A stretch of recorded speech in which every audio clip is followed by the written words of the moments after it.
प्रश्न है। महाराज जी, आप कह रहे हैं कि कभी कभी मेरा मन नाम जप करते समय इधर उधर भटकता है और कभी कभी मुझे नाम जप करते हुए नींद आने लगती है, तो महाराज जी ऐसे में क्या करूं? दोनों बातों में सावधानी रखनी है। जब हमारा मन नाम को छोड़ करके जहाँ जाए वहाँ वहाँ से हटाकर नाम में लगाना है। ये सबका प्रश्न है, लगभग ये सबका प्रश्न है कि मेरा मन जब भजन में हम बैठते हैं तो भागता है। ये अर्जुन जी से लेकर बड़े बड़े साधकों का प्रश्न है। तो जहाँ जहाँ मन संसार में जाए वहाँ वहाँ से हटा करके हम नाम में लगाएं, या जहाँ जहाँ संसार में जाए वहाँ वहाँ हम भगवान को देखने की चेष्टा करें। इस वस्तु के रूप में भगवान, इस व्यक्ति के रूप में भगवान, इस स्थान के रूप में भगवान, क्योंकि भगवान के सिवा कोई नहीं है। इससे हमारा मन शांत होने लगेगा। जहाँ जहाँ जाए वहाँ से हटा के नाम में लगाना, या जहाँ जहाँ जाए वहाँ भगवान को देखना। और तीसरी बात, अगर हम कुछ नहीं कर पा रहे हैं तो नाम पर ध्यान दें। तो हमारे मन से सब कूड़ा करकट निकल रहा है, जो गंदी बातें हमारे मन में भरी थी वो सब डिलीट हो रही हैं नाम जप के द्वारा। ऐसी भावना करें तो मन निर्मल होकर, ये 3 साधन बताए, इससे मन आपका एकाग्र होने लगेगा। रही नींद की बात, तो भोजन पर ध्यान दीजिए।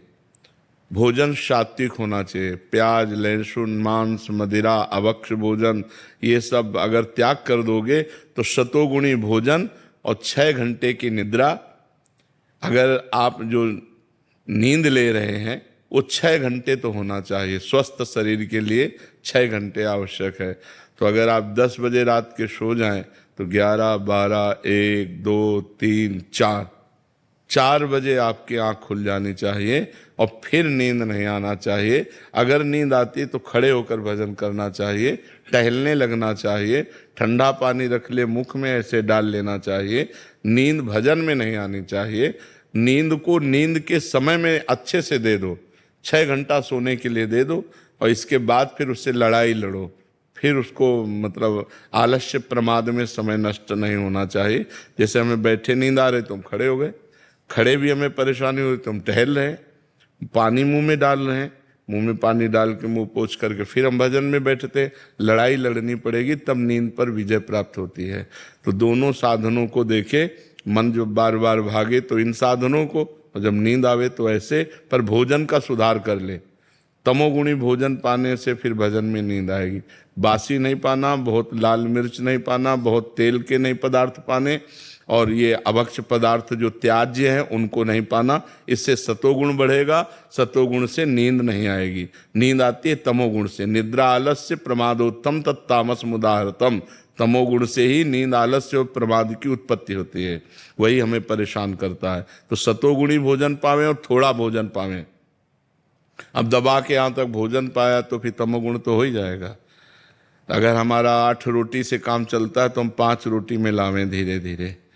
वैसे 24 घंटे में शोध किया गया तो 400 ग्राम अन्न से भरपूर स्वस्थ जीवन चल सकता है।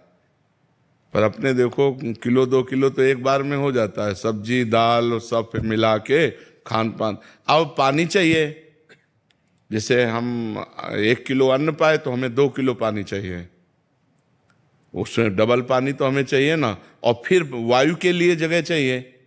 पेट में थे, अब पेट में दबा के अन्न ही भर लिया, फिर पानी तो ऊपर सांस फूल रही है और भजन में मन नहीं लगेगा। प्रमाद स्थिति। अल्पाहार, थोड़ा भोजन पाए, अच्छे से जल जितनी आवश्यकता है 3-4 लीटर 24 घंटे में तो जल चाहिए ही, और वायु के लिए जगह खाली रहनी चाहिए। तो साधक साधना कर सकता है। नहीं तो अब होड़ लगाकर भोजन पाने वाले हैं कि हम तो फिर भजन नहीं होगा। जिसका भोजन नीरस उसका भजन सरस, और जिसका भोजन सरस उसका भजन नीरस। पक्की बात समझ लो। भोजन में बेस्वाद पाना चाहिए। दाल रोटी सब्जी उसमें कोई स्वाद, लेकिन स्वाद नाम में लेना चाहिए। राधा राधा राधा, तब स्वाद आएगा। अब अभी तो भोजन और भोग यही 2 पिंड नहीं छोड़ रहे। रसेंद्री और जनेंद्री के भोग यही पिंड नहीं छोड़ रहे। तो खूब नाम बढ़ाओ आगे, धीरे धीरे ठीक हो जाएगा। अनिल जी गुरुग्राम से। राधे राधे।